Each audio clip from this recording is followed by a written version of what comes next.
बिस्मिल्लाहिर्रहमानिर्रहीम। अस्सलाम वालेकुम स्टूडेंट्स। हम डिस्पेंसर का लेक्चर स्टार्ट करने लगे हैं। हमारा आज का जो टॉपिक है वो है introduction to gastrointestinal system, यानी कि जो हमारा जीआई है, जीआईटी इसको बोलते हैं गैस्ट्रो इंटेस्टाइनल ट्रैक्ट, जो एक पूरी नाली होती है जो हमारे माउथ से स्टार्ट होके नीचे एनएस तक जाती है। तो इसमें हम पहले देखेंगे कि जीआई सिस्टम होता क्या है, जिसको हम गैस्ट्रो इंटेस्टाइनल सिस्टम कहते हैं, और उससे रिलेटेड डिजीज को हम डिस्कस करेंगे।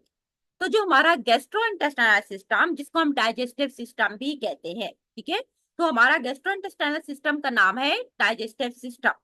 Is a complex network of organ. इसमें बहुत सारे ऑर्गन होते हैं responsible for processing and absorbing nutrient from ingested food. जो खुराक हम खाते हैं, ठीक है, इंजेस्ट करते हैं या इंजेस्ट करते हैं, तो वहां से जो न्यूट्रिएंट्स वगैरह होती हैं उनके ऊपर प्रोसेस करना, यानी कि उनकी डाइजेशन करवाना, और वहां से एक्टिव न्यूट्रिएंट्स को हमारी बॉडी के अंदर अब्सॉर्ब कराना, उनको जज़ब करना, ये काम होता है गैस्ट्रोइंटेस्टाइनल सिस्टम का। इसके अंदर जो जो हमारे पास कंपोनेंट्स होते हैं बेटा, उसमें इंक्लूड हमारा माउथ आ जाता है, या हम उसको ओरल कैविटी भी कहते हैं। इसमें एजोफेगस जो हमारी खुराक की नाली होती है, इसमें स्टमक आ जाएगा, इसमें हमारी स्मॉल इंटेस्टाइन आती है, इसमें हमारी लार्ज इंटेस्टाइन आ जाती है, इसमें हमारा लीवर आ जाता है, इसमें गाल ब्लैडर आ जाता है, और पेंक्रियाज, पेंक्रियाज जो आगे ग्लैंड्स होते हैं, जिससे पेंक्रियाटिक जूस बनता है, जो हमारी खुराक को डाइजेस्ट होने में हेल्प आउट करता है। अच्छा, तो digestive system play a critical role in breaking down the food. इस सिस्टम का काम क्या होता है, जो हम खुराक खाते हैं उसके ब्रेक डाउन में हेल्प आउट करता है, अब्सॉर्बिंग न्यूट्रिएंट्स, न्यूट्रिएंट्स को अब्सॉर्ब करने में, and eliminating the waste product from the body. हमारी बॉडी से वेस्ट प्रोडक्ट को बाहर निकालने में भी हेल्प आउट करता है। अच्छा, उसके बाद हम पढ़ेंगे कुछ कॉमन गैस्ट्रोइंटेस्टाइनल कंडीशन, ठीक है, कॉमन केस में कौन कौन सी डिजीज आप कह सकते हैं। तो फर्स्ट नंबर पे हमारे पास जो जीआई से रिलेटेड डिजीज है वो है गिट। बेटा गिट कहते हैं गैस्ट्रो एजोफेगल रिफ्लेक्स डिजीज, ठीक है। तो अब इसमें क्या होता है कि इसको हम गेट गेट भी कहते हैं, GERD, gastro oesophageal reflex disease. Gastroesophageal reflux disease is a chronic condition in which stomach acid flow back into esophagus. इसमें क्या होता है कि ये क्रोनिक, ये दायमी मर्ज होती है, जिसके अंदर हमारे स्टमक में जो एसिडिटी होती है वो एसिड फ्लो बैक करता है हमारी एजोफेगस की तरफ, काजिंग इरिटेशन, जिससे हमें इरिटेशन होती है, इन्फ्लेमेशन होती है, और वॉमिट आती है। एजोफेगस इज ट्यूब। अब एजोफेगस क्या है, ये देखो, ये जो खुराक की नाली है ये ट्यूब होती है that carry the food from mouth to stomach. Normal ये खुराक को हमारे मुंह से हमारे स्टमक की तरफ लेके जाती है। व्हेन द लोअर एजोफेगल एजोफेगल स्फेंटर, जो एक सुराख होता है जिसको हम LES कहते हैं, लोअर एजोफेगल स्फेंटर सुराख एक मस्कुलर रिंग होता है that separate the oesophagus from stomach. जो स्टमक ही एजोफेगस को अलग करता है, बिकम वीक, वो किसी वजह से कमजोर हो जाता है, एंड रिलैक्स इन अप्रोप्रिएटली, और वो नामुनासिब काम करता है। Stomach acid can move up into oesophagus. तो स्टमक में क्या होता है कि जो एसिड होता है वो ऊपर की तरफ मूव करता है, और वो वापस हमारे एजोफेगस यानी कि जो खुराक की नाली है उसमें आ जाता है, लीडिंग टू गिट, जिसकी वजह से ये बीमारी होती है जिसको हम कहते हैं एजोफेगल रिफ्लेक्स डिजीज। अब इसमें ये देख सकते हैं बेटा फिगर के अंदर, ये नॉर्मल है। अब इसमें वो जो स्फेंटर एक सुराख होता है, ये देखो, ये नॉर्मल जो आपको क्लोज स्फेंटर है, ये किसी वजह से ओपन होता है, तो फिर हमारे स्टमक के अंदर जो एसिडिटी होती है वो दोबारा रिफ्लेक्स मैकेनिज्म के थ्रू एजोफेगस के अंदर आ जाती है। अच्छा, इस बीमारी की क्या काजेज हैं, वजह क्या है बेटा। प्राइमरी इसकी काज होती है malfunction of the lower oesophageal sphincter. जो सुराख होता है, ठीक है, एजोफेगल का जो एक रिंग होता है नीचे वाला, वो प्रॉपर काम नहीं करता, allowing the stomach to flow back into oesophagus. तो स्टमक एसिड को कहता है कि वो वापस हमारी खुराक की नाली की तरफ आ जाए। अदर कंट्रीब्यूशन फैक्टर जो है इसमें बेटा, दूसरी वजह होती है, इसमें आ जाता है कि एट हर्निया, हर्निया मीन पेट में किसी वजह से कोई प्रॉब्लम होती है, ओबेसिटी मोटापे की वजह से होता है, प्रेगनेंसी में होते हैं, स्मोकिंग जो लोग करते हैं उनके अंदर हो सकता है, या सर्टन मेडिकेशन, कुछ मेडिसिन के भी ये साइड इफेक्ट हो सकते हैं। इसकी अलामत क्या है, पेशेंट को क्या फील होता है, हार्ट बर्न, पहले जलन होती है दिल में, चेस्ट के अंदर, गले के अंदर, छाती में बर्निंग सेंसेशन पेशेंट फील करता है। उसके बाद है रिगर्गिटेशन। रिगर्गिटेशन का मतलब है सॉर या बिटर टेस्टिंग एसिड, एस्टर जो होता है वो कड़वा या खट्टा जायका होता है इनटू थ्रोट या माउथ, मुंह के अंदर। उसके बाद आ जाता है चेस्ट में पेन होता है, हार्ट में पेन स्टार्ट हो जाता है। Medical attention to ruled out the cardiac issue, फिर वो डॉक्टर के पास जब जाता है तो डॉक्टर उसको कार्डियक इश्यूज बताता है। डिफिकल्टी सॉल्विंग, चीजों को सॉल्व करने में, सॉल्विंग्स मीन उनको निकलने में इरिटेशन फील होती है। क्रोनिक कफ या हॉर्नेस, क्रोनिक कफ होती है, ठीक है, गला खराब हो जाता है, आवाज चेंज हो जाती है, तो ये इसकी अलामत। नेक्स्ट हमारे पास आ जाता है डायग्नोसिस, हम इस बीमारी को कैसे डायग्नोस करते हैं। Diagnosis is often based upon combination of symptom, अलामत को। अब जिस तरह से हार्ट बर्न है तो हम उसका पहले देखेंगे।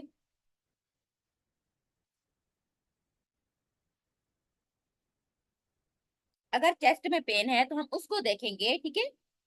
इसी तरह अगर निकलने में मुश्किल है तो यानी कि कॉम्बिनेशन ऑफ सिम्टम के ऊपर हम इसको डायग्नोस करते हैं।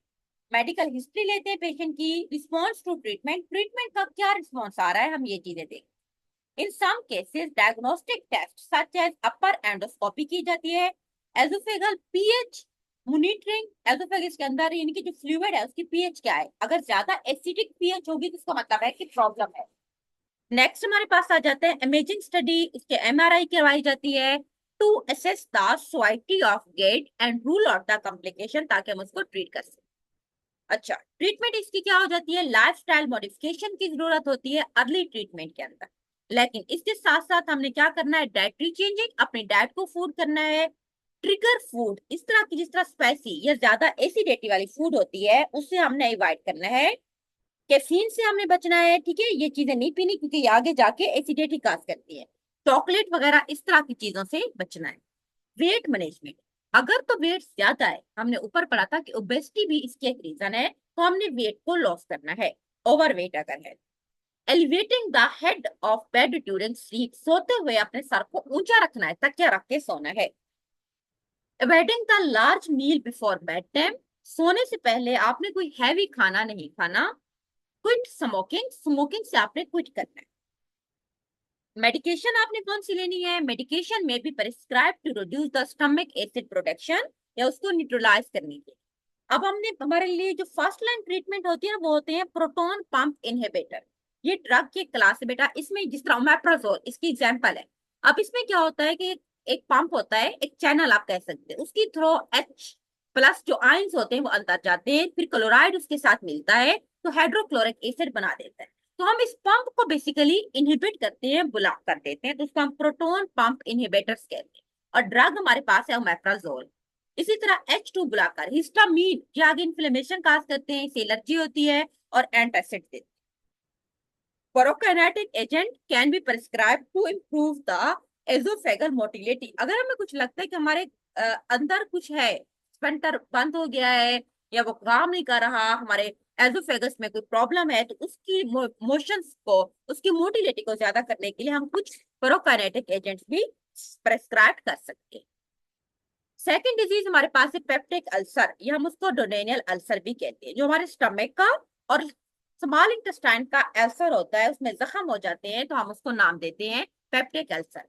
पेप्टिक अल्सर और सोर, सुराख होते हैं, जख्म हो जाते हैं, that develop on the lining of stomach, stomach के वाल्स के इर्द गिर्द होते हैं, स्मॉल इंटेस्टाइन के वाल्स में होते हैं या एजोफेगस के अंदर। इसकी काज क्या है, जो प्राइमरी काज होती है पेप्टिक अल्सर की, वो एक बैक्टीरिया होता है बेटा जिसको हम कहते हैं हेलिकोबैक्टर पेलोराई। एच पेलोराई का मतलब होता है हेलिकोबैक्टर बैक्टीरिया।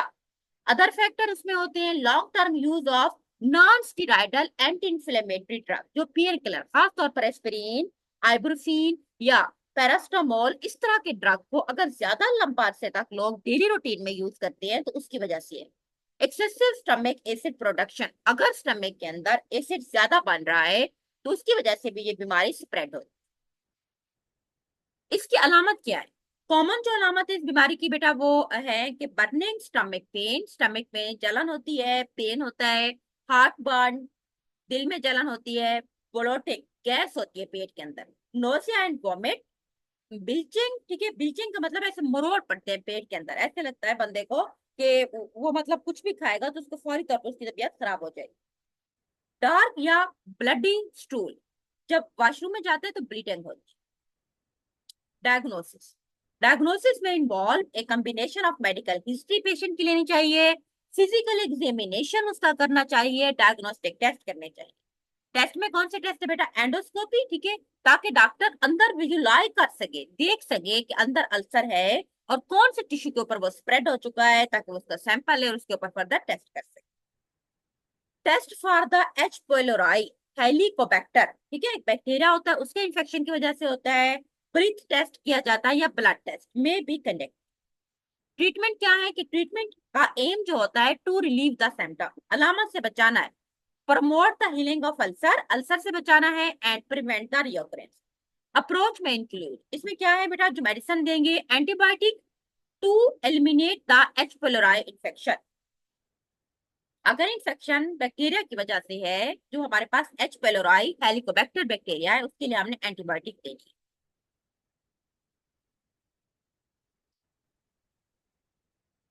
सेकंड नंबर पे हमने क्या देना है, हमने कहा था कि एसिडिटी ज्यादा होने की वजह से भी पेप्टिक अल्सर होता है, तो हमने उसके लिए proton pump inhibitor omeprazole, H2 blocker, histamine हमने देने हैं ताकि एसिड की प्रोडक्शन कम से कम हो। Antacid to neutralise the stomach acid, stomach के अंदर अगर एसिड ज्यादा हो जाती है, एंटासिड का मतलब है हम बेस देते हैं, एसिड बेस के साथ मिलकर उसके इफेक्ट को न्यूट्रल कर देते। अवॉइडेंस ऑफ एसिड अगर पॉसिबल, अगर ज्यादा एस्पिरिन पैरास्टामोल, ठीक है, ये चीजें अगर ज्यादा दी जा रही हैं तो इससे हमने avoid. Life style modification, life को चेंज करना है, स्मोकिंग को क्विट करना है, लिमिट द अल्कोहल इनटेक, अगर अल्कोहल पेशेंट ज्यादा ले रहा है तो उससे भी इनटेक करें। ये हमारे पास पेप्टिक अल्सर की पिक्चर है, ठीक है, एसोफेगस जो खुराक की नाली है, नीचे आती है कि स्टमक के अंदर, एंडोस्कोपी के थ्रू हम ट्यूब इंसर्ट करते हैं, स्टमक में देखते हैं, उसमें ये देखिए अंदर जख्म बने हुए, इस तरह डोडिनियम के अंदर जख्म होते हैं, एच पाइलोराई बैक्टीरिया की वजह से होते हैं। तो आज हमारे लिए दो डिजीज काफी है, नेक्स्ट टाइम हम बात करेंगे। अल्लाह हाफिज।